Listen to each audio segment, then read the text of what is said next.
యేసు ప్రభు అందరిని ఒకటే చూపు చూస్తారు.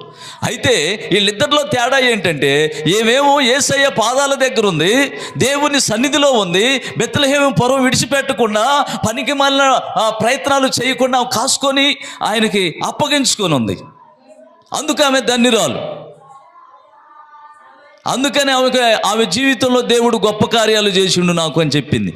మరి ఈమె జీవితంలో గొప్ప కార్యాలు లేవు. ఎందుకని? ఏమో బెత్లెహేము పొరంలో ఉండకుండా మోయాబీ ప్రాంతానికి వెళ్ళింది. మోయాబీ ప్రాంతం అంటే ఏంటో తెలుసా? వాయు వరసలు లేనటువంటి ప్రాంతం, దుర్మార్గంగా నడుచుకునే ప్రాంతం.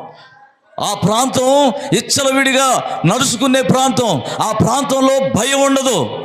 తండ్రి భయం, తల్లి భయం, గురువు, దైవం, మరి ఇట్లాంటి భయాలు ఆ ప్రాంతంలో ఉండవన్నమాట, ఆ మోయాబీ ప్రాంతంలో.